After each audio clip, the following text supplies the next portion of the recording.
ঈশ্বর কি করেন? ভালোবাসেন। ঈশ্বর এমন খ্রিস্ট ভাই বোনদেরকে ভালোবাসেন, তারা শেষ পর্যন্ত স্থির হয়ে থাকেন। হালেলুয়া। ঈশ্বর ভালোবাসেন কাকে? যারা শেষ পর্যন্ত স্থির হয়ে থাকেন। আর বাংলা একটা কথা আছে, অপরিবর্তনীয়।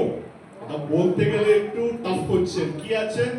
অপরিবর্তনীয় মানে যারা স্থির থাকে আর যারা পরিবর্তন বদলায় না, তাদের জীবনটাকে বদলায় না, আবার এ জগতের দিকে যায় না, তাদেরকে ঈশ্বর কি করছেন? জোরে করে বলুন, ভালোবাসেন। কেন কি? খ্রিস্ট ভাই বোনদের জীবনে কষ্টগুলো আসবে, দুঃখগুলো আসবে, বেদনাগুলো আসবে, পরীক্ষাগুলো আসবে। এই পরীক্ষাগুলো আসার সময় যাহারা সহ্য করতে পারছেন, শুধু তারাই শেষ পর্যন্ত স্থির হয়ে থাকেন। কতজন একমত হচ্ছেন? আপনাকে মহান ঈশ্বরকে ধন্যবাদ জানাই। আমাদের জীবনে পরীক্ষাগুলো আসার সময় পরীক্ষাগুলোকে মুখোমুখি করে, পরীক্ষাকে সহ্য করে স্বর্ণের মতন পরিষ্কৃত হয়ে যারা আসেন, শেষ পর্যন্ত যারা ঈশ্বরের পবিত্র নামে ঈশ্বরের হাত ধরে বিশ্বাস যাত্রার মধ্যে এগিয়ে যাবেন, তাদেরকে ঈশ্বর, আমি শুনতে পাচ্ছি না, তাদেরকে ঈশ্বর ভালোবাসেন। ধ্যান করে শুনুন। অনেকজন বিশ্বাস যাত্রাটাকে আরম্ভ করেন খ্রিস্ট জীবনে, অনেকজন বিশ্বাস যাত্রাটাকে আমাদের সাথে আরম্ভ করেছেন, কিন্তু বর্তমান কালে যদি ওনাদের জীবনটাকে দেখতে গেলে, ওনাদের জন্য খোঁজ নিতে গেলে, ওনাদেরকে আমরা দেখতে পাচ্ছি না। এই মণ্ডলী আরম্ভ হয়েছিল 2016 বছরে।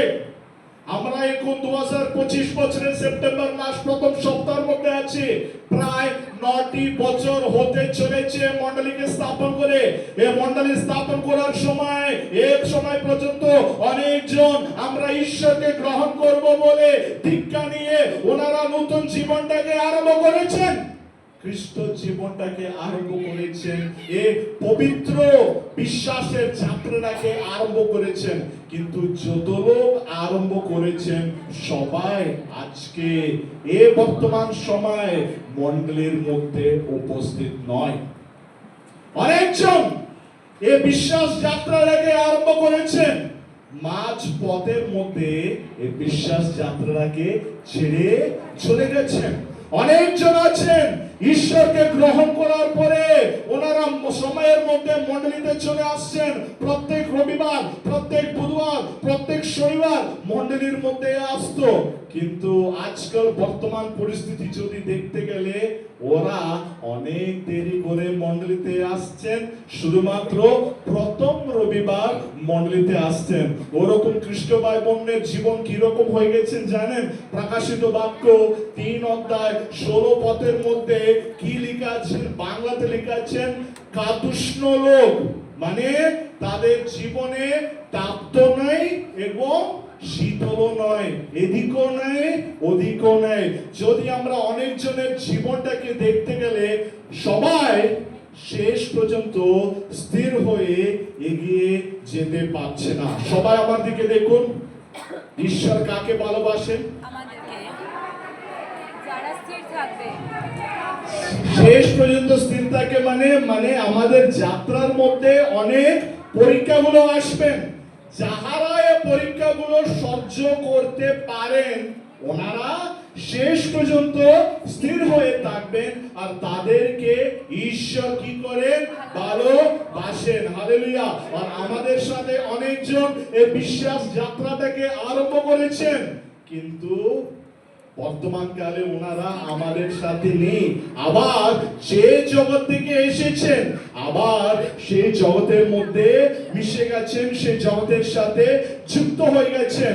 কেন কেন কেন এই পরিস্থিতিগুলো খ্রিস্ট ভাই বোনদের জীবনে হচ্ছে চলছে বলে একটা প্রশ্ন যদি আমাদের মনের ভিতরে আসলে সে প্রশ্নের উত্তর হচ্ছে একটা, সেটা হচ্ছে আমাদের খ্রিস্ট জীবন ঈশ্বরের বাক্য, ঈশ্বরের প্রার্থনা, ঈশ্বরের আরাধনা, ঈশ্বরের ইচ্ছা অনুযায়ী যদি না গেলে আমরা শেষ পর্যন্ত স্থির হয়ে থাকতে পারবো না। হালেলুয়া। আমাদের জীবনে মুখ্য উদ্দেশ্য কি আছে এখানে? আমরা শেষ পর্যন্ত স্থির হয়ে থাকতে হবে। বেশি সময় নেই, আমরা সবাই ঈশ্বরের বাক্যের দিকে আমরা যাব। মার্ক লিখিত সুসমাচার 4 অধ্যায় 5 এবং 6 পদ আমি পড়ছি, আপনারা একটু দেখবেন। মার্ক লিখিত সুসমাচার 4 অধ্যায় 5 এবং 6 পদ। এখন পর্যন্ত আমরা কি শিখেছি? ঈশ্বর ভালোবাসেন। কাকে ভালোবাসেন? যাহারা শেষ পর্যন্ত স্থির থাকেন। হালেলুয়া। পরীক্ষা আসার পরেও পরীক্ষাগুলোকে সহ্য যারা করেন তাদেরকে ঈশ্বর কি করেন? ভালোবাসেন। যদি আমাদের খ্রিস্ট জীবনটাকে ঠিক মতন আমরা না দেখলে আমাদের জীবন অস্থির হয়ে যাবে আর আমাদের জীবন ধ্বংসের দিকে চলে যাবে। আসুন সবাই আমাদের পবিত্র বাইবেল আমরা খুলবো। মার্ক লিখিত সুসমাচার 4 অধ্যায় 5 এবং 6 পদে লেখা আছে, আর কতক বীজ পাষণ্যময় স্থানে পড়িল, যেখানে অধিক মাটি পাইল না। তাহাতে অধিক মাটি না পাওয়াতে তাহা শীঘ্র অঙ্কুরিত হইয়া উঠিল, কিন্তু সূর্য উঠলে পর পড়িয়া গেল এবং তাহার মূল না থাকতে শুকিয়া গেল। হালেলুয়া। প্রভু যীশু খ্রিস্ট একদিন দৃষ্টান্ত বলার সময় এই বিষয়টাকে বলেছেন। প্রভু যীশু খ্রিস্ট দৃষ্টান্ত বলার সময় এই বিষয়টাকে প্রকাশ করেছেন। এখানে কি বিষয়ের ব্যাপারে দৃষ্টান্ত আছে? বীজ বপন। কি বপন? এখানে বীজ বপনের ব্যাপারে যীশু খ্রিস্ট উনি বেশ করে এখানে যীশু খ্রিস্ট কি করছেন? দৃষ্টান্ত দিচ্ছেন। হালেলুয়া। সেটাকে আমরা কোথায় দেখতে পাচ্ছি? মার্ক লিখিত সুসমাচার 4 অধ্যায় 5 এবং 6 পদের মধ্যে।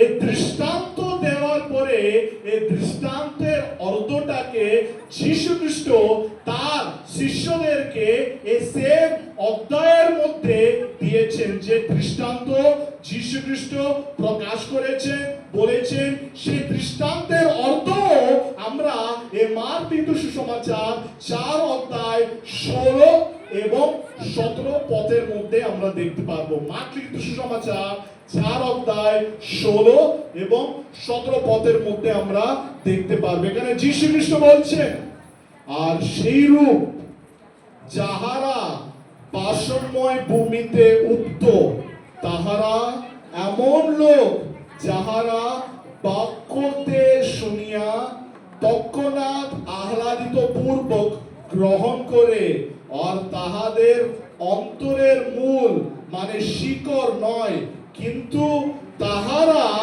অল্প মাত্র স্থির থাকতে পরে সে বাক্য হেতু ক্লেশ কিংবা তাড়না ঘটলে তৎক্ষণাৎ বিঘ্ন পায়। আর চলতি ভাষা বাইবেলে লেখা আছে, তাহারা সেই পথ ছেড়ে যায়। সবাই এদিকে দেখুন, কি বাক্য আমরা দেখেছি? মার্ক লিখিত সুসমাচার 4 অধ্যায় 5 6 আমরা দেখেছি। মার্ক লিখিত সুসমাচার 4 অধ্যায় 16 এবং 17 পদ আমরা দেখেছি। এখানে মেন বিষয়টা কি আছে এই দৃষ্টান্তের মধ্যে? বীজ। বীজ বপন। কি বপন করা হচ্ছে এখানে? এখানে বীজ হচ্ছে ঈশ্বরের বাক্য। এখানে বীজ হচ্ছে, সবাই বাক্য শুনছেন? সবাই নিজের জায়গায় আমরা বসবো। বীজ হচ্ছে ঈশ্বরের বাক্য। এই বীজটাকে এখানে কি করা হচ্ছে? বপন করা হচ্ছে। এখানে বীজটাকে যখন এরকম বপন করার সময় এই বীজটা কোথায় পড়লো? বাসনের উপরে। আর বাসনের উপরে অল্প একটু মাটি ছিল। কি ছিল? অল্প একটু মাটি ছিল। আসুন আমরা বাক্যের দিকে যাব, আরো ভালো করে শোনার জন্য আমরা এই বাক্যের দিকে আমরা যাব। একটা কথা আমরা মনে রাখতে হবে, আগভীর মাটি, গভীর মাটি, আগভীর মাটির পার্থক্য কি কেউ বলতে পারবেন? বলুন। গভীর মাটি মানে অর্থটা কি আছে? সে মাটির ভিতরে গভীরতা থাকে, আরো ভিতরে আমরা যেতে পারি। অগভীর মাটি মানে অর্থটা কি আছে? আমি শুনতে পাচ্ছি না। অল্প মাটি মানে এখানে কি মাটিকে আমরা দেখতে পাচ্ছি? বা কি মাটিকে আমরা দেখতে পাচ্ছি? গভীর মাটিকে আমরা দেখতে পাচ্ছি, নালে আগভীর মাটিকে আমরা দেখতে পাচ্ছি? আগভীর মাটিকে আমরা দেখতে পাচ্ছি। যখন আগভীর মাটি আছে, তার উপরে বীজ বপন করার পরে ভালো ফল আসবে? ভালো ফল আসবে? বলুন। কেন আসবে না? কেন কি? ওর ভিতরে যে শিকড়গুলো উৎপন্ন হতে হবে সেগুলো হওয়ার জন্য ওখানে মাটি নেই। মাটি যদি না থাকলে শিকড়গুলো উৎপন্ন হবে না। যতদিন গভীর শিকড়গুলো উৎপন্ন না হয় ততদিন ভালো বৃক্ষ ওখানে আসবে না। হালেলুয়া। আর এখানে যীশু খ্রিস্ট স্পষ্টভাবে বলছেন, খ্রিস্ট ভাই বোনদের জীবন, খ্রিস্ট ভাই বোনদের হৃদয় এ অগভীর মাটির মতন আছে। এই অগভীর মাটির মতন আছে। যখন ঈশ্বরের বাক্য বলে বীজ যখন বপন করা হচ্ছে ঈশ্বরের সন্তানের হৃদয়ের মধ্যে, কিন্তু বপন করার পরেও সে বাক্য হৃদয়ের অন্তরে যাচ্ছে না। কারণ হচ্ছে খ্রিস্ট ভাই বোনদের হৃদয়ের মধ্যে পাথর আছে, পাষাণ আছে। এই কারণে যে বীজ হৃদয়ের মধ্যে দেওয়া হচ্ছে বাক্যের রূপে, সে বাক্যকে গ্রহণ করতে পারছে না, সে বাক্যর উপরে নির্ভর হয়ে পাচ্ছে না, সে বাক্যর উপরে চলতে পারছে না। এই কারণে ওনাদের হৃদয়ের মধ্যে বাক্য নেই বলে যখন কষ্ট, দুঃখ, বেদনা, অভাব, অনাটন যখন আসছেন, অনেকজন সন্তানেরা, ঈশ্বরের সন্তানেরা অস্থির হয়ে আবার পুরাতন জীবনের দিকে, পুরাতন জগতের দিকে চলে যাচ্ছেন। কত লোক বুঝতে পারছেন? হাত তালিয়ে মহান ঈশ্বরকে ধন্যবাদ জানান। কেন কি? ঈশ্বরের বাক্য যদি আমাদের হৃদয় বলে মাটির অন্তরে গভীরে যদি না গেলে, আমরা পরীক্ষাগুলো যখন আমাদের জীবনে আসবে, সে পরীক্ষাগুলোকে আমরা সামনাসামনি করতে পারবো না। আমরা সে পরীক্ষার উপরে আমরা জয় পেতে পারবো না। সে পরীক্ষার মধ্যে আমরা সহ্য করে এগোতে পারবো না। Hallelujah, hallelujah, hallelujah. আর এখানে ঈশ্বর কি ছিল? বিশ্বাসীর ব্যাপারে কথা বলছেন। ধ্যান করে শুনুন। এখানে প্রভু যীশু খ্রিস্ট এই দৃষ্টান্তর মাধ্যমে, যখন এই দৃষ্টান্ত আমরা পড়ি না, আমাদের মধ্যে অনেকজন ভাবেন, হ্যাঁ এই দৃষ্টান্ত যারা অবিশ্বাসী আছে তো তাদের জন্য। প্রিয় ভাই বোন, এই দৃষ্টান্ত যারা অবিশ্বাসী আছেন, যারা ঈশ্বরকে এখনো গ্রহণ করেনি, তাদের ব্যাপারে আছে। আর যারা ঈশ্বরকে গ্রহণ করে মণ্ডলীর মধ্যে আজকে বর্তমান কালে বসে আছেন, তাদের জন্যও প্রভু যীশু খ্রিস্ট আজকে এই দৃষ্টান্তের মাধ্যমে কথা বলছেন। হালেলুয়া। এখানে এমন কিছু বিশ্বাসীদের ব্যাপারে যীশু খ্রিস্ট কথা বলছেন, তাদের হৃদয়ে বলে মাটির মধ্যে ঈশ্বরের বাক্যকে বীজ বপন করার পরে ওনাদের আরম্ভ খুব ভালো হয়। ওনাদের বিশ্বাসের জীবনের আরম্ভ খুব ভালো হয়, কিন্তু যত তাড়াতাড়ি ওনাদের বিশ্বাস জীবন আরম্ভ হচ্ছে, অত তাড়াতাড়ি ওনাদের বিশ্বাস জীবন শেষ হয়ে যাচ্ছে।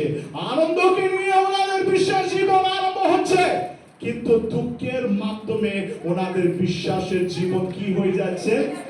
জোরে বলে বলুন, শেষ হয়ে যাচ্ছে। এখানে পাশনের উপরে মানে আরো সুন্দরভাবে বোঝানোর জন্য এই কথাটাকে আমরা মাথার ভিতরে আমরা রাখবো। আগবির মাটি কি আছে? আগবির মাটির তাকার প্রত্যেক বিশ্বাসীর ব্যাপারে যীশু খ্রিস্ট এই দৃষ্টান্তকে বলছেন। হালেলুয়া। এই অগভীর মাটির যাদের জীবন আছেন, সবাই বুঝতে পারছেন তো? বলুন, অগভীর মাটি মানে অন্তটা কি? অল্প মাটি।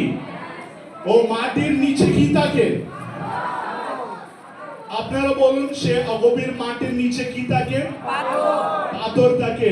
যদি সে মাটির নিচে পাথর থাকলে কি হয় বলুন আপনারা? শিকড়গুলো উৎপন্ন হয় না, তাদের জীবনের মধ্যে বৃদ্ধি পায় না। যাদের জীবন এই অগভীর মাটির মতন আছেন না, তারা দেখতে এমন হয়, বাক্যের মধ্যে স্পষ্টভাবে লেখা আছেন। বাক্যের মধ্যে কি লিখেছেন? তাহাদের শীঘ্র অঙ্কুরিত হইয়া উঠিল। যাদের অগভীর মাটি কি আছেন? যাদের জীবন অগভীর মাটিকে নিয়ে ভরা থাকে। কি মাটি বলুন সবাই? যাদের জীবনে কি মাটি? অগভীর মাটি থাকেন, তাদের জীবন দেখতে গেলে কি রকম হয় জানেন?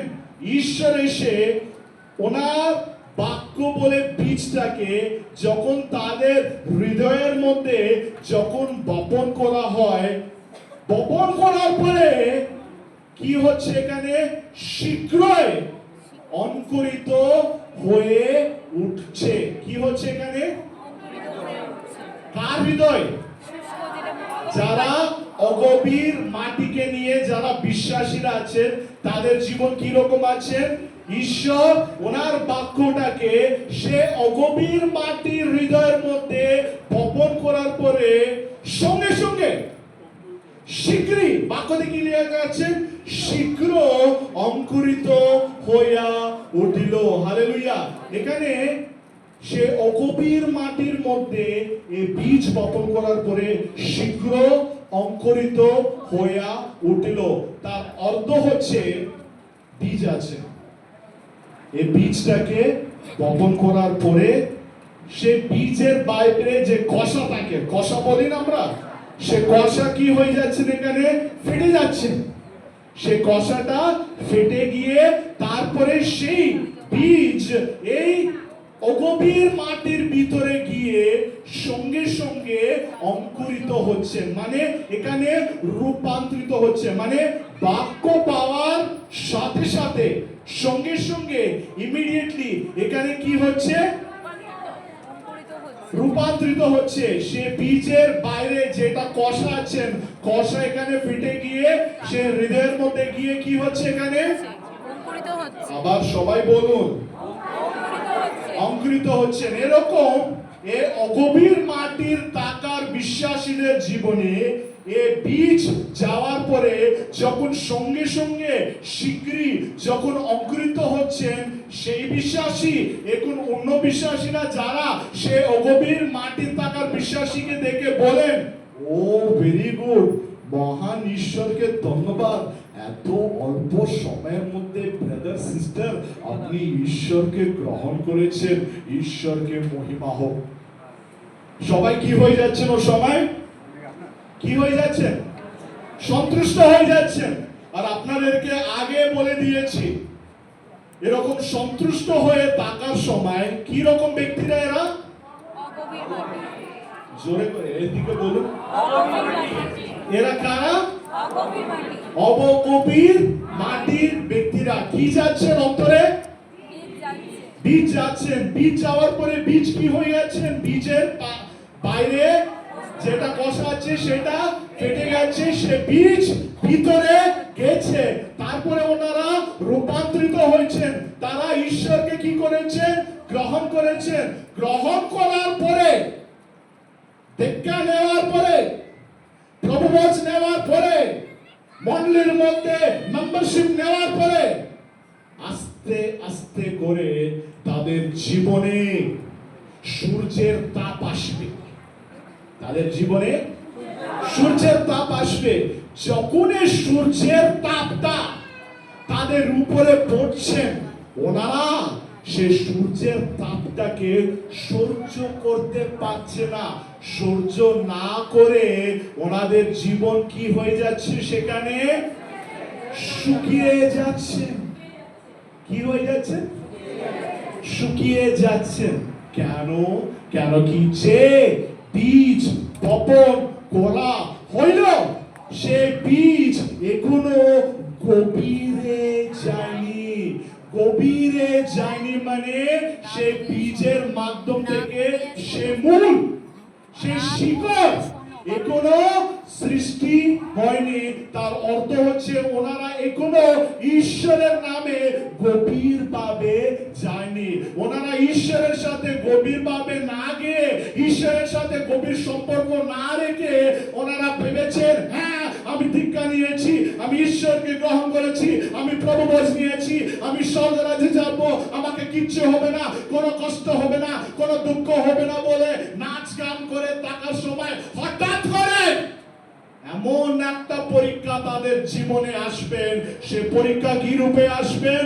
সূর্য উঠবে, সূর্যের তাপ তখন শীঘ্র অঙ্কুরিত হওয়ার ভাই বোনের জীবনে যখন পড়বে, পড়ার সাথে সাথে তাদের জীবন কি হয়ে যাবে? শুকিয়ে যাবে। যত তাড়াতাড়ি ওনারা অঙ্কুরিত হয়েছেন, অত তাড়াতাড়ি ওনারা শুকিয়ে যাবে। কতজন বুঝতে পেরেছেন? হাত তালিয়ে মহান ঈশ্বরকে ধন্যবাদ জানাই। আমরা কি রকম মাটির ব্যাপারে আমরা কথা বলছি? আপনারা বলবেন না, যারা পিছনে আছেন আপনারা বলুন, কি রকম মাটির ব্যাপারে আমরা কথা বলছি? Thank you so much. কি হয় গভীর মাটির মাধ্যমে? বীজ দেওয়া হয়, বীজ ফেটে যায়, মানে ফেটে যাওয়ার পরে ওখানে অঙ্কুরিত হয়। অঙ্কুরিত হওয়ার পরে তার নিচে গভীরতা নেই বলে ও এখনো সম্পূর্ণভাবে দৃঢ়ভাবে ঈশ্বরের মধ্যে থাকে না। ঈশ্বরের মধ্যে না থাকার সময়, ঈশ্বরের সাথে গভীর সম্পর্ক না রাখার সময় কি হয়ে যাচ্ছে? যখন কষ্ট, দুঃখ, পরীক্ষাগুলো কি রকম আসবে? সূর্যের তাপের মতন আমাদের জীবনে আসবেন। যদি আমাদের গাছের শিকড়গুলো গভীরভাবে যদি থাকে, আমরা কোনো ভয় পেতে নেই। কেন কি? আমরা ঈশ্বরের সাথে যুক্ত হয়ে আছেন। যত পরীক্ষাগুলো, যত কষ্টগুলো, যত দুঃখগুলো আমাদের জীবনে আসবে, আমাদেরকে কেউ কিছু করতে পারবে না। কেন কি? আমাদের জীবন ঈশ্বরের হাতে আছে। হালেলুয়া! আমরা হাত তালিয়ে মহান ঈশ্বরকে ধন্যবাদ জানাবো। কিন্তু কিছু লোক আছেন গভীর মাটি, অগভীর মাটি। গভীর মাটির শিকড়, গভীর মাটির শিকড় একদম গভীরে যায়, মানে ঈশ্বরের সাথে থাকেন। অগভীর মাটি অল্প, বাইরে যায় না। কেন? হৃদয় পাথরের মতন আছেন বলে। যাদের হৃদয় পাথরের মতন আছেন, ওনারা ভাবছেন আমি ঈশ্বরকে গ্রহণ করেছি। ঈশ্বরকে গ্রহণ করে বলে মুখ থেকে কথা বলছেন, কিন্তু জীবনটাকে দেখতে গেলে কোনো পরিবর্তন আসেনি। কেন কি? ওনারা গভীর ভাবে ঈশ্বরের সাথে যুক্ত হয়নি। যখন ঈশ্বরের সাথে যুক্ত হয় না, তখন কি হয় যখন পরীক্ষাগুলো যখন আসবেন, সে পরীক্ষা আসার পরে তাদের জীবন কি হয়ে যাবে? শুকিয়ে যাবে। জোরে করে বলুন, আমি শুনতে পাচ্ছি না। কি হয়ে যাবে তাদের জীবন? হালেলুয়া। যত তাড়াতাড়ি ওনারা অঙ্কুরিত হচ্ছেন, তত তাড়াতাড়ি ওনারা, হালেলুয়া, আমরা হাত তালিয়ে মহান ঈশ্বরকে ধন্যবাদ জানাবো। বর্তমান কালের খ্রিস্ট ভাই বোনদের জীবন এই অগভীর মাটির মতন আছে। হ্যাঁ কিনা বলুন, একমত হচ্ছে কিনা আপনারা? বর্তমান কালের খ্রিস্ট ভাই বোনদের জীবন কি রকম মাটির মতন আছে? গভীর মাটির মতন আছে, গভীর মাটির মতন আছেন। এর জন্য ইন্ট্রোডাকশনের জন্য এত সময় নিয়েছি। যদি এই পরিচয় কথাগুলোকে যদি আমরা ভালো করে না শুনলে না, আজকের বাক্যটাকে আমরা বুঝতে পারবো না। পরিচয় কথাগুলো সবাই বুঝতে পেরেছেন? গভীর মাটির অর্থ বুঝতে পেরেছেন? গভীর মাটির অর্থ বুঝতে পেরেছেন? পরীক্ষা কি রূপে আসবেন বুঝতে পেরেছেন? কি রূপে আসবেন পরীক্ষা? সূর্যের তাপের মতন আসবেন। যারা গভীর মাটির মধ্যে আছেন তারা শুকিয়ে যায় না, কিন্তু যারা অগভীর মাটির মধ্যে আছেন তাদের জীবন কি হয়ে যাবে? শুকিয়ে যাবে। আজকাল খ্রিস্ট ভাই বোনদের জীবন এরকম হয়ে গেছে। হ্যাঁ কিনা বলুন? কি করেন? মণ্ডলীতে আসেন, বসেন, আরাধনা করেন, বাক্য শুনেন। বাক্য শোনার এক রবিবার দু রবিবার শেষ হয়ে যাবে, তারপরে এসে বলবেন আমি ঈশ্বরকে বিশ্বাস করছি, আমি দীক্ষা নিতে চাইছি। তখন আমরা বলি আপনারা কিছু মাস একটু সময়টা দিন। ওনারা বলেন না, আমি আনন্দিত হয়ে আছি, আহ্লাদিত হয়ে আছি, আমি আহ্লাদিত পূর্বক আমি ঈশ্বরকে গ্রহণ করব বলে ওনারা কি করেন? দীক্ষা নেয়। দীক্ষা নেওয়ার পরে ওনারা বলেন আমি ঈশ্বরের বাক্যটাকে সম্পূর্ণভাবে বুঝতে পেরেছি, আমি ঈশ্বরের বাক্যের নামে ঈশ্বরের জন্য সবকিছু করব, আমি ঈশ্বরের নামে কত কষ্ট দুঃখ গুলো আসুক আমার জীবনে আমি সহ্য করব বলে দীক্ষা নেওয়ার সময় অনেকজন বলেন। দীক্ষা নেওয়ার পরে ওনারা দুটো কাজগুলো করেন। একটা হচ্ছে ঈশ্বরের নামে ওনাদের জীবনটাকে সমর্পণ করবেন। কি করেন? কার ব্যাপারে? কি মাটির ব্যাপারে আমি কথা বলছি? আর গভীর মাটি। কি করেন? প্রথমে ঈশ্বরকে ওনাদের জীবনটাকে কি করে? সমর্পণ করেন। আর দ্বিতীয়টা বিশ্বাসীদের সামনে, মণ্ডলীর সামনে ওনারা কি বলবেন? সাক্ষ্য বলবেন। কি বলবেন? দীক্ষা নেবেন আহ্লাদ পূর্বক। কি হচ্ছেন এখানে? দীক্ষা নেওয়ার পরে কি হচ্ছেন? অঙ্কুরিত হচ্ছেন, কিন্তু ভিতরে কি আছে? পিছনে বলুন, ভিতরে কি আছে? দীক্ষা নিচ্ছে, কিন্তু হৃদয়ের ভিতরে যে মাটি, গভীর মাটি থাকার উচিত, গভীর মাটি আছে? কি আছে? পাথর আছেন। এখন পাথরকে নিয়ে যখন ঈশ্বরকে গ্রহণ করার পরে কি হচ্ছেন? এখানে অঙ্কুরিত হচ্ছে। শীঘ্রই বাক্যতে কি লিখেছেন? শীঘ্রই অঙ্কুরিত হইয়া উঠিল। জোরে করে বলুন, শীঘ্র অঙ্কুরিত হইয়া উঠিল। কিন্তু এখানে চতুর্থ রকম মাটির ব্যাপারেও লেখা আছেন, ওনারা উঠিল কিন্তু শীঘ্র নয়, ধীরে ধীরে। Thank you. আস্তে করে, সময়টাকে নিয়ে। কিন্তু এখানে কি হচ্ছে? যাদের জীবন, যাদের হৃদয় অগভীর মাটির মতন আছেন, কি হচ্ছে এখানে? ঈশ্বরকে বলছেন ঈশ্বর সব করি অর্পণ। কি বলছেন? ঈশ্বরকে সব করিব। আর মণ্ডলীর সামনে কি বলছেন? সাক্ষ্য বলছেন। সব বলার পরে কি হচ্ছে এখানে? শীঘ্রই অঙ্কুরিত হইয়া উঠছেন। অঙ্কুরিত হইয়া ওঠার পরে কি হচ্ছে এখানে? পরীক্ষা সময় আরম্ভ হচ্ছে। কি আরম্ভ হচ্ছে?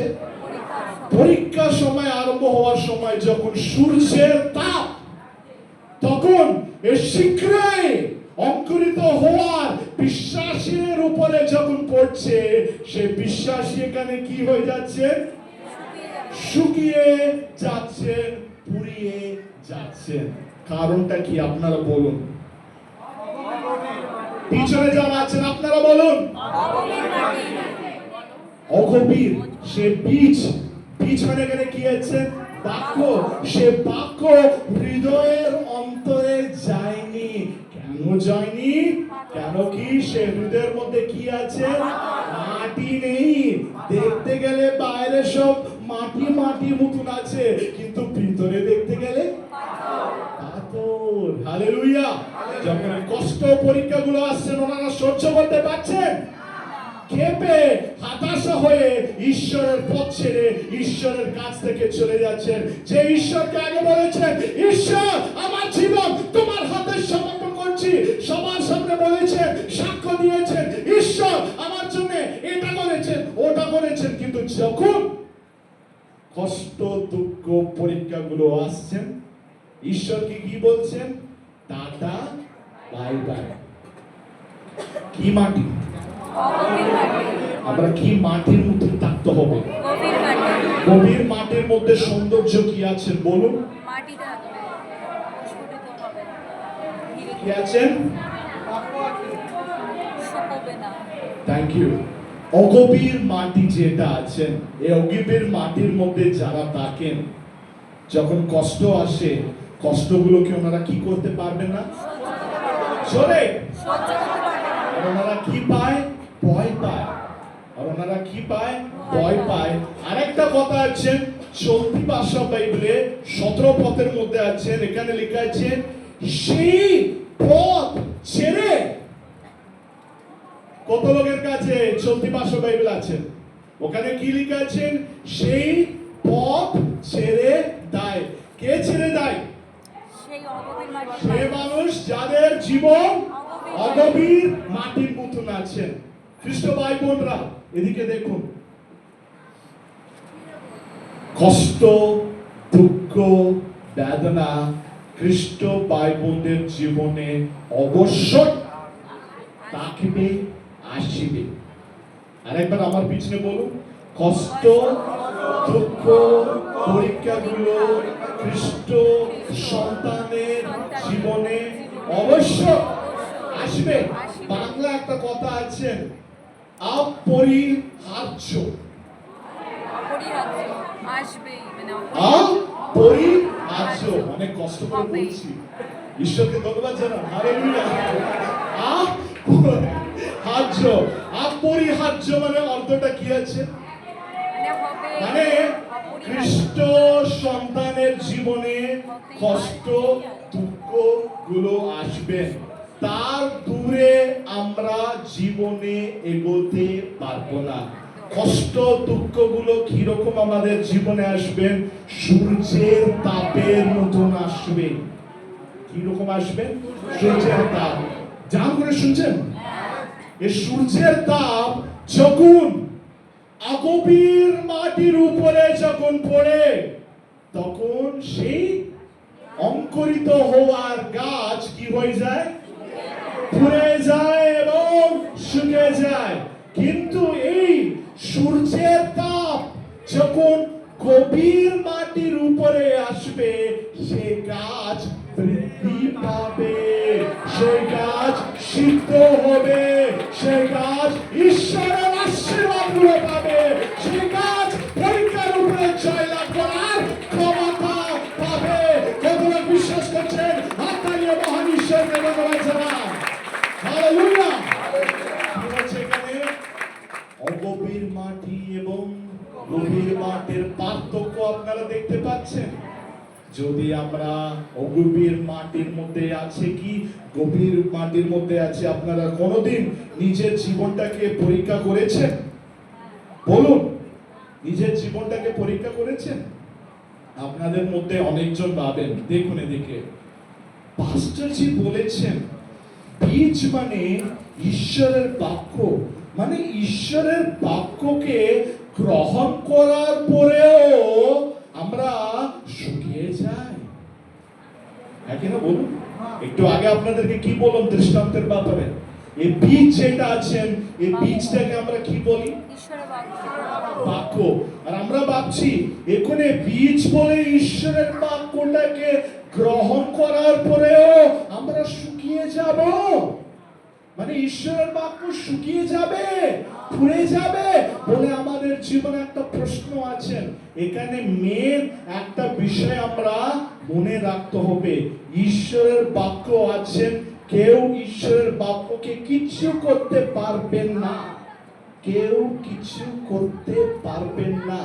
এই জগৎ আরম্ভ হওয়ার সময় থেকে এই সময় পর্যন্ত অনেকজন চেষ্টা করেছেন ঈশ্বরের বাক্যটাকে ধ্বংস করার জন্য, ঈশ্বরের বাক্যটাকে বিচ্ছিন্ন করার জন্য, ঈশ্বরের বাক্যটাকে শেষ করার জন্য, কিন্তু কেউ কিছু করতে পারেনি। এটা হচ্ছে জীবন্ত বাক্য, আদি থেকে অন্ত পর্যন্ত এটা আমাদের সঙ্গে সঙ্গে থাকে। হালেলুয়া, হালেলুয়া, হালেলুয়া, ঈশ্বরকে মহিমা হোক। এখানে বাক্য এখানে ধ্বংস হচ্ছে না, এখানে কারণ এই অগভীর মাটির ভিতরে বাক্য যাওয়ার পরে কেন তাদের জীবন পুড়িয়ে যাচ্ছেন, শুকিয়ে যাচ্ছেন, ধ্বংস হচ্ছে, কারণ হচ্ছে ওনারা বাক্যটাকে ঠিক মতন গ্রহণ করেনি। আমরা যেভাবে ঈশ্বরের বাক্যটাকে গ্রহণ করব সেইভাবে আমাদের জীবনে আমরা বৃদ্ধি আমরা দেখতে পারবো, সেইভাবে ঈশ্বরের মধ্যে আমরা সিদ্ধ হব। হালেলুয়া। এখানে মেন হচ্ছে ঈশ্বরের বাক্য সবার কাছে যাচ্ছে, একইরা বলুন, পথের উপরেও গেছিল, তারপরে কিছু টনস আছে ওখানে গেছিল, বালো মাটির উপরে গেছিল, বাসনের উপরে গেছিল, সব জায়গায় যাচ্ছি, কিন্তু মেন ইম্পর্টেন্ট পয়েন্ট হচ্ছে ঈশ্বরের বাক্য আমাদের কাছে আসার পরে আমরা সেই বাক্যটাকে কিভাবে গ্রহণ করছি। যদি উপরে উপরে যদি ঈশ্বরের বাক্য থেকে আমাদের হৃদয়ের ভিতরে, জীবনের ভিতরে ঈশ্বরের বাক্য যদি কাজ যদি না করলে আমাদের জীবন শুকিয়ে যাবে, ফুরিয়ে যাবে। যদি সেই বাক্যটাকে আমরা ভয়, ভক্তি, বিশ্বাসের মাধ্যমে যদি গ্রহণ করলে আমাদের জীবনে আশীর্বাদগুলো আমরা পাবো, চিরকাল, নিত্যকাল, শাশ্বতকাল ঈশ্বরের সাথে সহভাগিতার মধ্যে আমরা এগিয়ে যাব। কতজন বুঝতে পারছেন? হাত তালিয়ে মহান ঈশ্বরকে ধন্যবাদ জানান। হালেলুয়া। কি মাটি?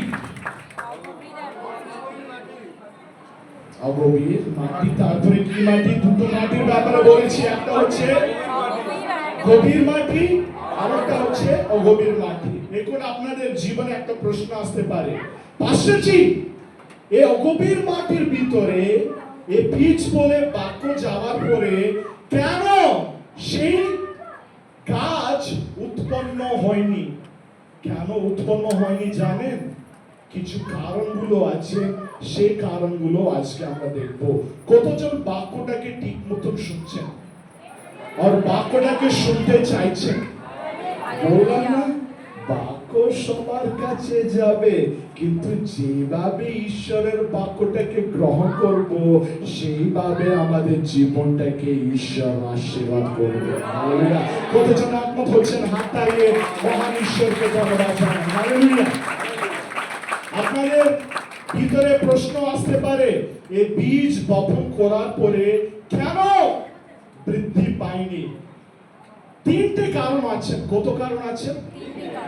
এই তিনটে কারণে সে বীজ ঈশ্বরের নামে বৃদ্ধি পায়নি, সিদ্ধ হয়নি, শুকিয়ে গেছে এবং পুড়ে গেছে। প্রথম কারণ হচ্ছে মাটির অগভীরতা। মানে এখানে মাটির অগভীরতা আমরা এখানে দেখতে পাচ্ছি। মাটি কি রকম আছে বলুন? গভীরতা আছে কি অগভীরতা আছে?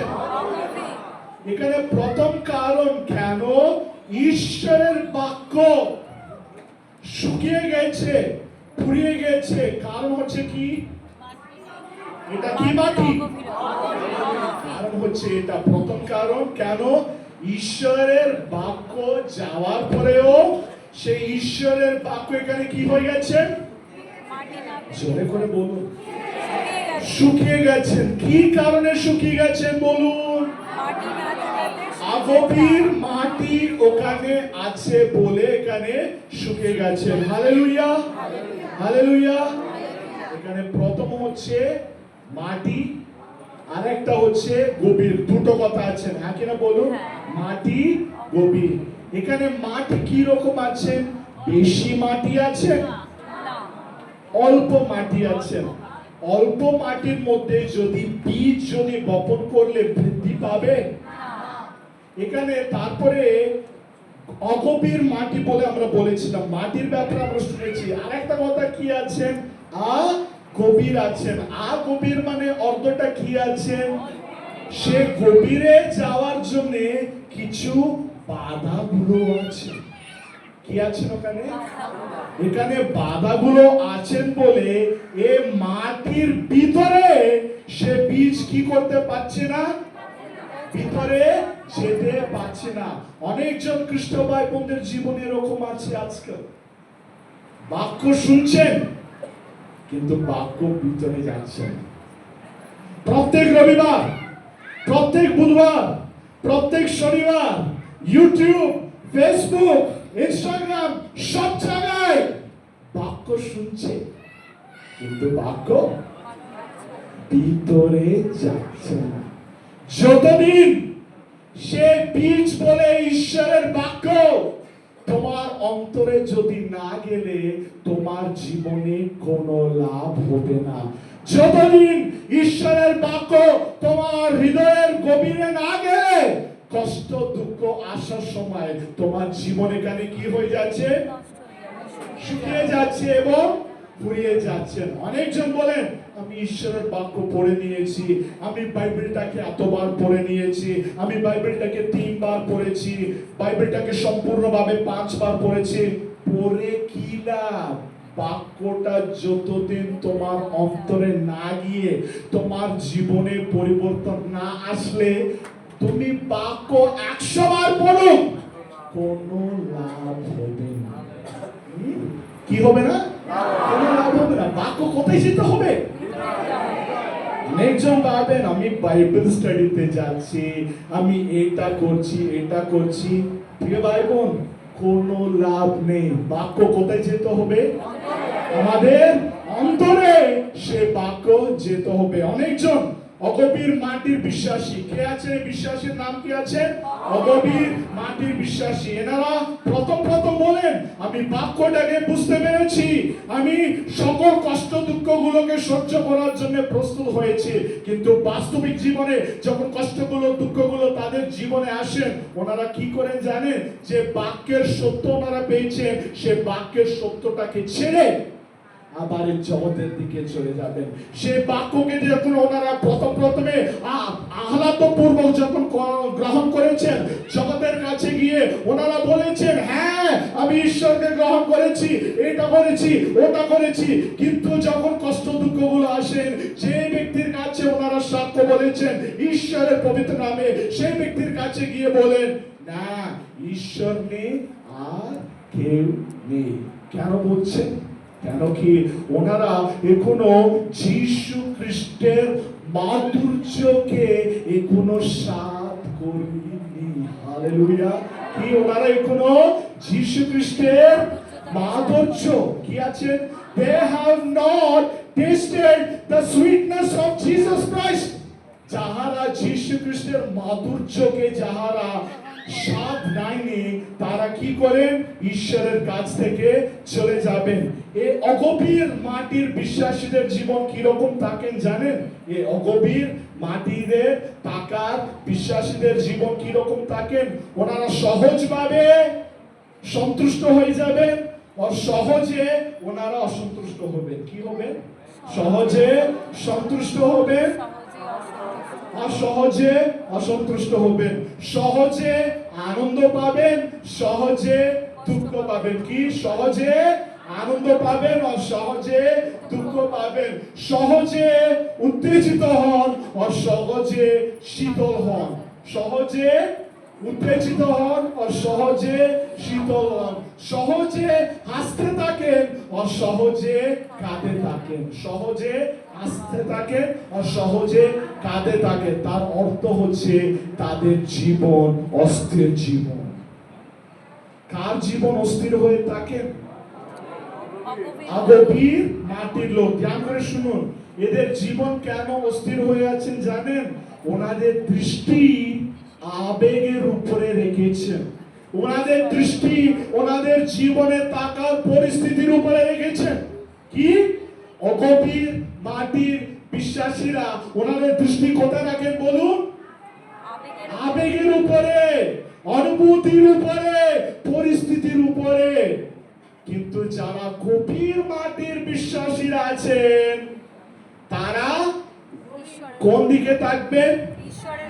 আবেগের দিকে থাকবেন? অনুভূতির দিকে থাকবেন? পরিস্থিতির উপরে থাকেন? কিন্তু কোথায় থাকেন বলুন? ঈশ্বরের উপরে। ধ্যান করে শুনুন, একটা গাছ আছে, লম্বা গাছ আছে, তার অর্থ হচ্ছে কি?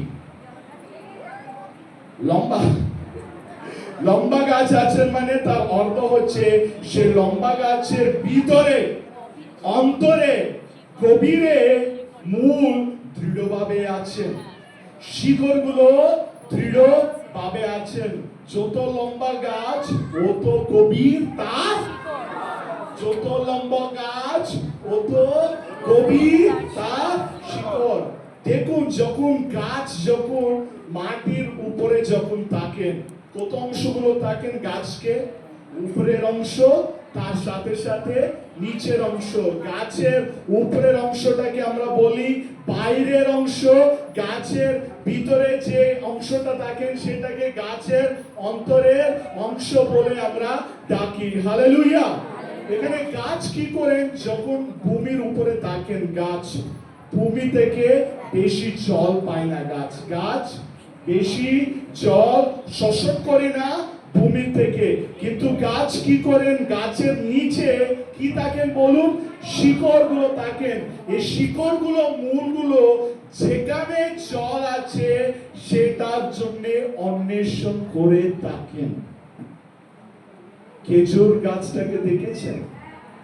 বেশিরভাগে খেজুর গাছগুলো আরেবিয়ান কান্ট্রিজ এর মধ্যে থাকেন। কোথায় থাকেন? আরেবিয়া কান্ট্রিজ মানে ওখানে মরুভূমিগুলো থাকেন। কি থাকেন ওখানে? মরুভূমিগুলো থাকেন।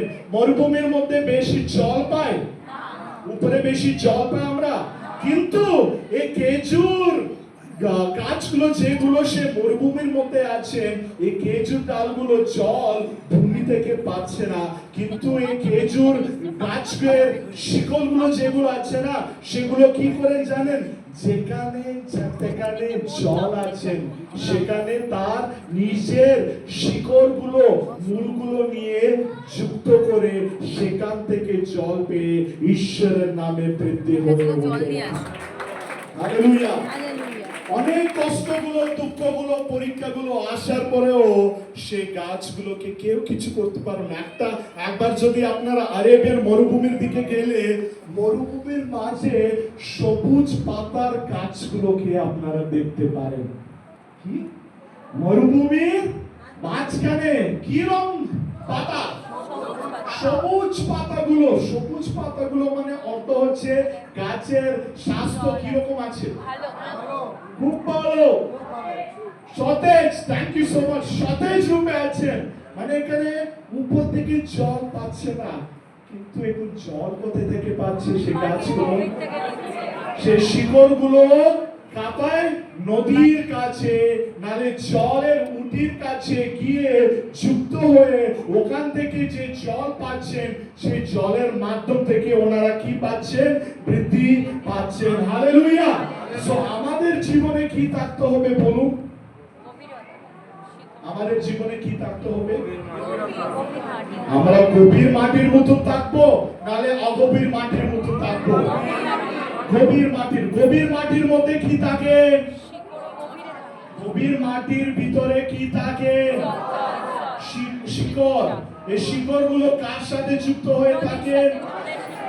এই জলের সাথে যুক্ত হয়ে থাকার পরে, জল আসার পরে গাছের পরিস্থিতি কি হয়? সতেজ হওয়ার সময় ওখানে একদম সূর্যের তাপ যদি আসলে কি হয়?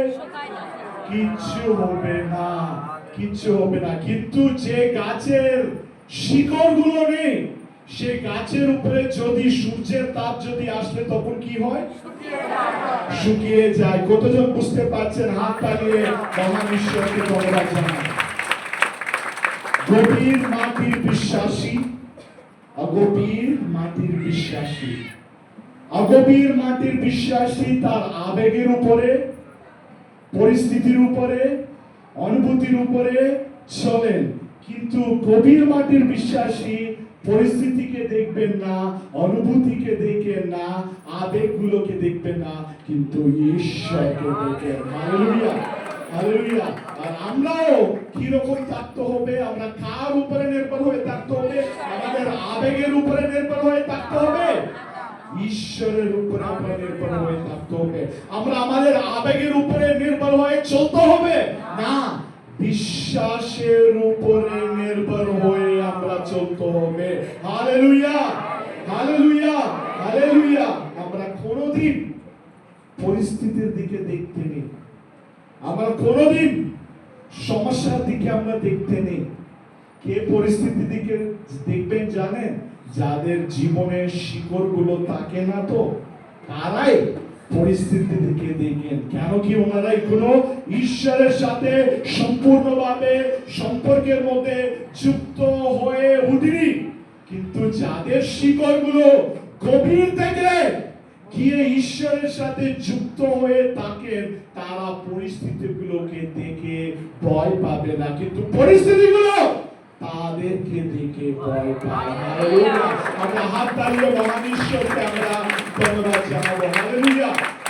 যদি আমরা আমাদের কষ্ট, দুঃখ, বেদনা, পরীক্ষাগুলোকে যদি আমরা ধরে থাকলে আমাদের মধ্যে ঈশ্বরের বাক্য কাজ করে না। কি? যদি আমরা আবেগ, পরিস্থিতি, অনুভূতিগুলোকে যদি আমরা ধরে রাখলে আমাদের জীবনে কি কাজ করে না? ঈশ্বরের বাক্য আমাদের জীবনে কাজ করে না। যারা অগভীর মাটির বিশ্বাসীরা আছেন, তাদের পরিস্থিতি কি হয় জানেন? অনুকূল পরিস্থিতির সময় আনন্দ হয়ে থাকে। অনুকূল পরিস্থিতির সময় কি হয়ে থাকে ওনারা? তারপরে প্রতিকূল পরিস্থিতি তখন ওনাদের জীবনে আসবেন, ওনারা আনন্দ পাবেন, দুঃখ পাবেন। হালেলুয়া। কতজন বাক্যটাকে শুনতে পাচ্ছেন? কতজন বাক্যটাকে বুঝতে পারছেন? কি কি বুঝতে পেরেছি আমরা? ঈশ্বর কাকে ভালোবাসেন?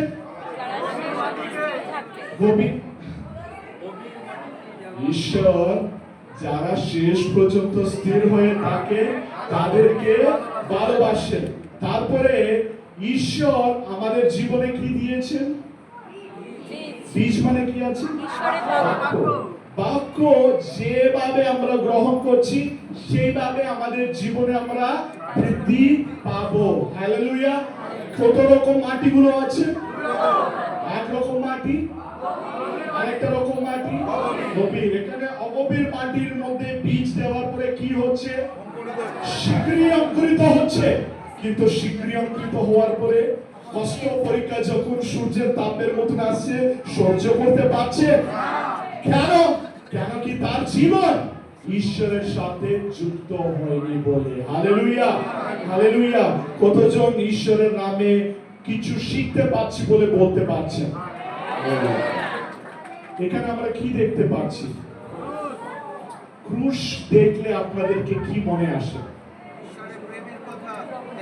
প্রেম আর শান্তি, আনন্দ। কিন্তু ক্রুশ দেখলে আমাকে কি মনে আসে জানেন? কষ্ট, দুঃখ, বেদনা, বলিদান, পরীক্ষা। ক্রুশ দেখলে আমাকে কি মনে আসে? কষ্ট, দুঃখ, বেদনা, বলিদান, পরীক্ষা। প্রত্যেক খ্রিস্ট ভাই বোনের জীবনে এই ক্রুশকে আমরা তুলে এগিয়ে যেতে হবে। হালেলুয়া।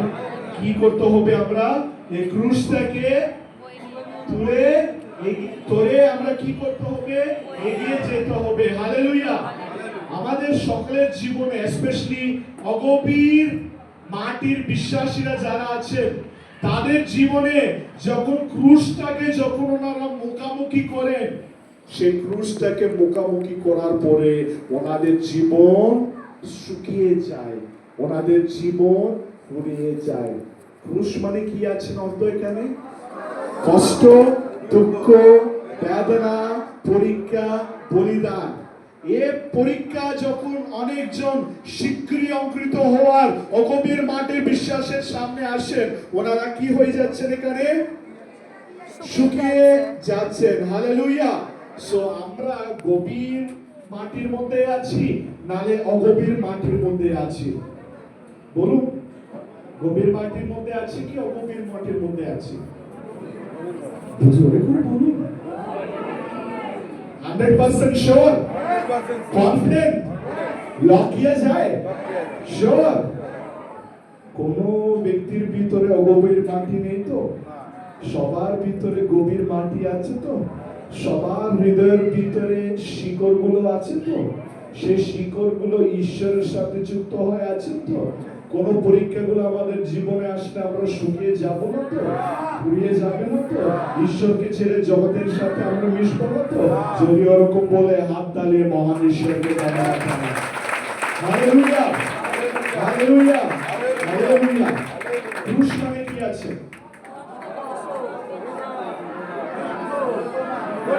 হালেলুয়া। যীশু খ্রিস্ট কি শিক্ষা দিয়েছেন আমাদেরকে? তুমি নিজেকে অস্বীকার করো, তুমি ক্রুশ তুলে নাও আর আমার পশ্চাতে পশ্চাতে আইসো। যীশু খ্রিস্ট কি শিক্ষা দিয়েছেন আমাদেরকে? তুমি নিজেকে অস্বীকার করো আর তুমি কি করতে হবে? ক্রুশ তুলিয়া আমার পশ্চাতে পশ্চাতে আসিবে। কিন্তু আমরা যীশু খ্রিস্টের পশ্চাতে পশ্চাতে যাচ্ছি? যীশু খ্রিস্টের পিছনে পিছনে আমরা যাচ্ছি? বলুন, যীশু খ্রিস্ট কি বলেছেন? তুমি আমার পিছনে আইসো, তুমি আমার পশ্চাতে পশ্চাতে আইসো। কিন্তু আমাদের মধ্যে কিছু লোক, আর আজকাল বর্তমান খ্রিস্ট সমাজে কিছু লোক যীশু খ্রিস্টের পশ্চাতে পশ্চাতে যাচ্ছে না, যীশু খ্রিস্টের পিছনে পিছনে যাচ্ছে না, কিন্তু সেলিব্রিটি পাস্টরসের পিছনে পিছনে যাচ্ছে। আজকাল আমরা সবার হাতে মোবাইল ফোন চলে এসেছে, একই না বলুন? মোবাইল ফোন আসার পরে ইউটিউব দেখতে পাচ্ছি, ফেসবুক দেখতে পাচ্ছি, ইনস্টাগ্রাম দেখতে পাচ্ছি, এমন কিছু। ঈশ্বর, আমি যদি কোনো ভুল বললে আমাকে ক্ষমা করুন। মনের আবেদনটাকে আপনাদের সামনে আমি প্রকাশ করছি। আজকাল অনেকজন ইউটিউব চ্যানেলগুলো ক্রিয়েট করছেন, ফলোয়ার্স গুলো বাড়ছেন, মুখে যে বাক্য আসছেন সে বাক্যটাকে প্রচার করছেন, ঈশ্বরের জীবন্ত বাক্যটাকে সংযুক্ত করে ঈশ্বরের বাক্যটাকে প্রচার করতে পারছে না। অনেকজন লোকরা আছেন, খ্রিস্ট ভাই বোনরা আছেন, যাদের জীবনে অগভীর মাটি আছেন। ওনারা কি করছেন? যেভাবে ঈশ্বরের বাক্য উপরে উপরে তাদের জীবনে থাকেন, এনারাও তাদের উপরের উপরের প্রেজেন্টেশনটাকে, অ্যাপিয়ারেন্সটাকে দেখে তাদের পশ্চাতে পশ্চাতে চলে যাচ্ছেন। ও, এই পাস্টরকে ইউটিউব চ্যানেল আছে, ও এত লাখ সাবস্ক্রাইবার্স আছেন, ফলোয়ার্স আছেন, ও এই পাস্টর দেখতে খুব সুন্দর, ও এই পাস্টর স্যুট বুট পরে খুব ভালো করছেন, ও এই পাস্টর মন্ডলের কাছে অনেক লোক চলে যাচ্ছেন, তাহলে আমিও চলে যাব, তার পশ্চাতে পশ্চাতে আমি চলে যাব। দুঃখের বিষয় একটা বলবো আপনাদেরকে, এরকম সে ফাঁদের মধ্যে আমরা পড়ি। নিচের মণ্ডলী, যে মণ্ডলী তোমাকে লালন করেছেন, পোষণ করেছেন, আত্মিক রূপে বৃদ্ধি দিয়েছেন, মায়ের মতন মণ্ডলীকে তুমি ছেড়ে সুট বুট মণ্ডলীর দিকে তুমি চলে যাচ্ছ, ইউটিউব মণ্ডলীর মধ্যে তুমি চলে যাচ্ছ, ফেসবুক মণ্ডলীর দিকে তুমি চলে যাচ্ছ। তুমি ভালো কাজ করছো? তুমি ভালো কাজ করছো? অগভীর মাটির বিশ্বাসী। অগভীর মাটির বিশ্বাসী। এখানে ঈশ্বর কি বলেছেন? তুমি কোন পাস্টার, আমি বলছি ডেভিস পাস্টারের পশ্চাতে পশ্চাতে আসবে না, কিন্তু শুধুমাত্র যীশু খ্রিস্টের পশ্চাতে পশ্চাতে আমরা যেতে হবে। Hallelujah, hallelujah. আমরা কার পশ্চাতে পশ্চাতে আমরা যেতে হবে? যীশু খ্রিস্টের পশ্চাতে পশ্চাতে। জোরে করে বলুন। শুনতে পাচ্ছে না? পিছনে যারা আছেন আপনারা বলুন। একটু ভলিউম একটু বাড়াতে পারি আমরা। বলুন, কার পশ্চাতে পশ্চাতে যেতে হবে? যীশু খ্রিস্টের পশ্চাতে পশ্চাতে। এবার আমার দিকে দেখুন। যীশু খ্রিস্টের পশ্চাতে পশ্চাতে যেতে মানে রবিবার দিন আরাধনাতে যাওয়ার অর্থ নয়।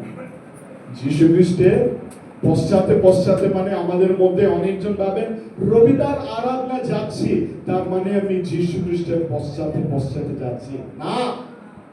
অনেকজন ভাবেন আমি বাইবেল ধরে থাকলে তার অর্থ হচ্ছে আমি যীশু খ্রিস্টের পশ্চাতে পশ্চাতে যাচ্ছি। আমি আবার বলছি না, তুমি রবিবার দিন মন্ডলী যাচ্ছে মানে তুমি যীশু খ্রিস্টের পশ্চাতে যাচ্ছে না। তুমি রবিবার দিন বাইবেল ধরে মন্ডলীতে আসছে মানে তুমি যীশু খ্রিস্টের পশ্চাতে যাচ্ছে না। তুমি রবিবার দিন সাদা জামা কাপড় বস্ত্রগুলো পরে চার্চে আসছে মানে তুমি যীশু খ্রিস্টের পশ্চাতে যাচ্ছে না। আমি আরেকবার বলছি, রবিবার তুমি চার্চে আসছে মানে বাইবেল ধরে আসছে মানে সাদা কাপড় পরে তুমি চার্চে আসছে মানে তার অর্থ হচ্ছে তুমি যীশু খ্রিস্টের পশ্চাতে যাচ্ছে না। যীশু খ্রিস্টের পশ্চাতে যেতে গেলে আমরা কি করতে হবে জানেন? বাস্তবিক জীবনটাকে জীবন যাপন করতে হবে। গভীর জীবনকে নিয়ে আমরা জীবন যাপন করতে হবে। হালেলুয়া। আমরা হাত তালিয়ে মহান ঈশ্বরকে ধন্যবাদ জানাবো। কি?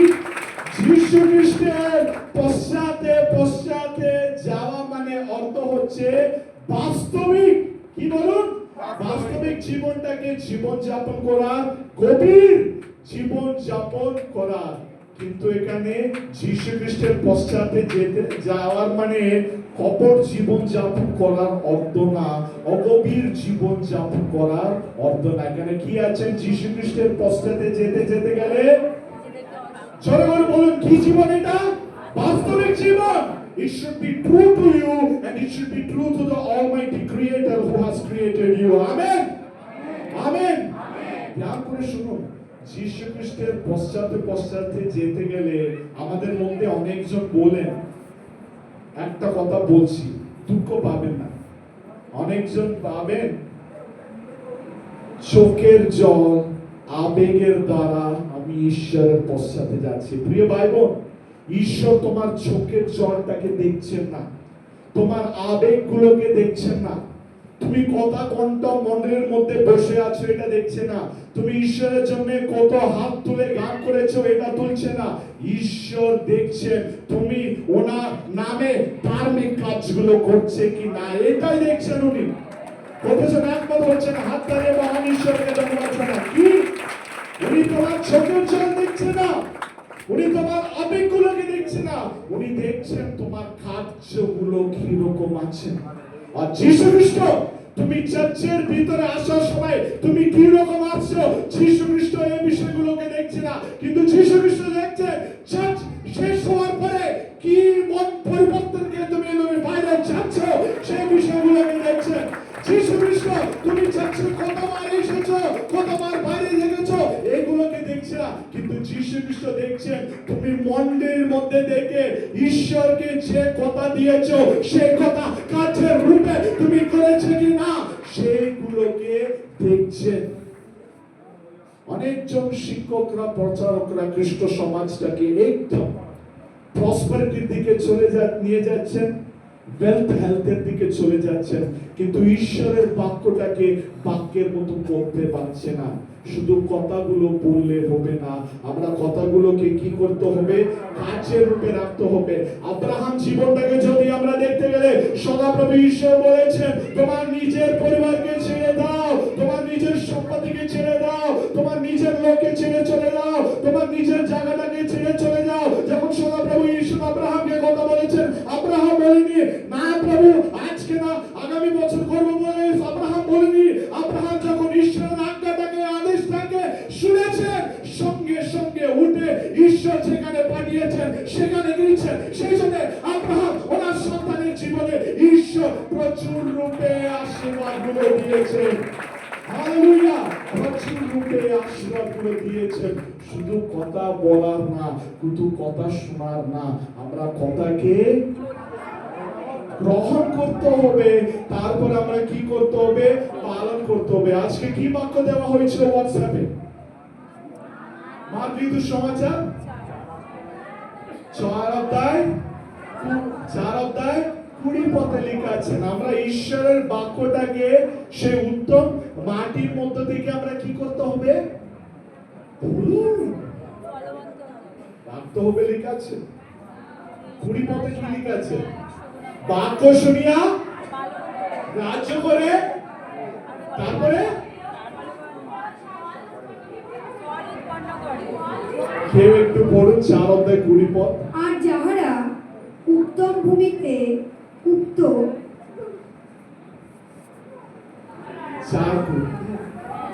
যাহারা উত্তম ভূমিতে উক্ত তারা এমন লোক যাহারা সেই বাক্য শুনিয়া গ্রাহ্য করে এবং কেউ 30 গুণ, কেউ 60 গুণ ও কেউ 100 গুণ ফল দেয়। Amen amen. হালেলুয়া। আমরা হাত তালিয়ে মহান ঈশ্বরকে আমরা ধন্যবাদ জানাবো। হালেলুয়া। রাইট, এবার দেখুন সবাই আছেন? নালে বলছেন হ্যাঁ দেরি হয়ে গেছে। আছি বলে শুধু একটা আওয়াজ আমি শুনছি। আসছে না অ্যাক্সেস করার দরকার আছে না তো? এখন পর্যন্ত যে বাক্য বলা হয়েছে সবাই বুঝতে পেরেছে? হালেলুয়া। এখানে কি বপন করা হলো? বীজ। কিন্তু বীজ উঠতে পারেনি, ভালো করে বৃদ্ধি হতে পারেনি। প্রথম কারণ কি আছে? অগভীর মাটি। আর দ্বিতীয় কারণ হচ্ছে সে শিকড়ের অভাব। শিকড়ের অভাব। তৃতীয় কারণ কেন ঈশ্বরের বাক্য বৃদ্ধি হয়নি, তৃতীয় কারণ হচ্ছে ওখানে শিকড় অভাব আছে। ওখানে কি আছে? মূলের অভাব আছে। বলুন আছে কি? বীজ। বীজ মানে কি? ঈশ্বরের বাক্য বপন করা হয়েছিল কিন্তু গভীরে যায়নি, বৃদ্ধি হয়নি, শুকিয়ে গেছে, ফুরিয়ে গেছে। কারণ প্রথম কারণ বলেছিলাম আপনাদেরকে। প্রথম কারণটা কি আছে? আপনারা ভালো বলছেন, আবার আপনারা বলুন কি কারণ? অগভীর মাটি। Very good. এখন ওটা বৃদ্ধি হয়নি কিন্তু তাড়াতাড়ি শুকিয়ে গেছে, ফুরিয়ে গেছে। তৃতীয় কারণটা কি আছে বলুন? শিকড়ের অভাব। Thank you. হাততালি মহান ঈশ্বরকে আমরা ধন্যবাদ জানাবো। শিকড় মানে অর্থটা কি? মূল মানে অর্থটা কি? রুট মানে অর্থটা কি? যদি গাছটাকে আমরা ভালো করে দেখতে গেলে গাছের মধ্যে কত অংশগুলো থাকে? আজকের প্রচার দেখতে দেখতে বায়োলজি ক্লাসের মতো হয়ে যাচ্ছে। বলুন গাছের মধ্যে কত অংশগুলো থাকে? দুটো অংশ। একটা হচ্ছে বাইরের অংশ আর একটা হচ্ছে ভিতরের অংশ। বাইরের অংশ এবং অন্তরের অংশ। বাইরের অংশ যেটা আছে সেটাকে সবাই দেখতে পায়। সে বাইরের অংশের মধ্যে আমরা কি দেখতে পারবো? কাণ্ড দেখতে পারবো, শাখাগুলো আমরা দেখতে পারবো। হ্যাঁ কি না বলুন? বলুন গাছের মধ্যে কত অংশগুলো থাকে? একটা অংশ বাইরের অংশ আর একটা অংশ ভিতরে। মাটির বাইরে যেটা আছে সে অংশটাকে আমরা কি বলি? বাইরের অংশ। তারপরে মাটির ভিতরে যেটা থাকে, মাটির ভিতরে যেটা থাকে এটাকে আমরা কি বলি? মাটির ভিতরে যেটা থাকে এটাকে আমরা কি বলি? অন্তরের অংশ। অন্তরের অংশ। বাইরের অংশ যেটা আছে না, সেখানে আমরা কি দেখতে পারবো? শাখাগুলো আমরা দেখতে পারবো। হ্যাঁ কিনা বলুন? কি দেখতে পারবো? শাখাগুলো। অন্তরে যেটা আছে সেখানে আমরা কি দেখতে পারবো? শিকড়। কি দেখতে পারবো আমরা ওখানে? শিকড়। মানে বাইরের গাছের বাইরের অংশটা দৃশ্যমান, আর গাছের অন্তরের অংশটা অদৃশ্য। যেটা দৃশ্য যেটা অদৃশ্য আপনারা বলুন। ওকে, সবাই আনসার জানেন? একটু বেঞ্চ ওয়াইজ আমি আসবো জিজ্ঞেস করার জন্য, সবাইকে জিজ্ঞেস করব, সবাইকে সুযোগ দেওয়া হবে। গাছের বাইরে যে অংশটা আছে সেটাকে সবাই দেখতে পারে? কি কি দেখতে পারবো আমরা ওখানে? কাণ্ড, ফল, শাখা, এগুলো আমরা সবাই, পাতা, এগুলো দেখতে পারে। গাছের তৃতীয় অংশটা কি আছে বলুন? ওটা কোথায় থাকে বলুন? ভিতরের অংশ। সেটাকে সবাই দেখতে পারে? দেখতে পারেন কি না? কেউ দেখতে পারবে না। সেই গভীরে ভিতরে কি থাকে বলুন? কি থাকে বলুন? শিকড়। বাইরে থাকে কি ভিতরে থাকে? না না, বাইরে থাকে। শিকড় কোথায় থাকে? ভিতরে কি বাইরে? ভিতরে। শিকড় ভিতরে থাকে। এই শিকড় হচ্ছে খ্রিস্ট ভাই-বোনদের গোপন জীবন। শিকড় হচ্ছে খ্রিস্ট সন্তানদের গোপন জীবন। বলুন, এই শিকড় হচ্ছে খ্রিস্ট সন্তানদের কি জীবন? এটা গোপন জীবন। এটাকে অন্তরের জীবনও বলে আমরা ডাকতে পারি। কত রকম মাটি আছে? কি কি আছে? গভীর মাটি, অগভীর মাটি। গভীর মাটির মধ্যে কি থাকে? শিকড়গুলো থাকে। অগভীর মাটির মধ্যে শিকড়গুলো থাকে না। যে অগভীর মাটির ভিতরে শিকড়গুলো থাকে না, যখন কষ্ট দুঃখগুলো আসে তাদের জীবন কি হয়ে যাচ্ছে? ওখানে শুকিয়ে যায়। কেন শুকিয়ে যাচ্ছেন? ওনারা সে বাক্যটাকে ওনাদের অন্তরে গ্রহণ করেনি।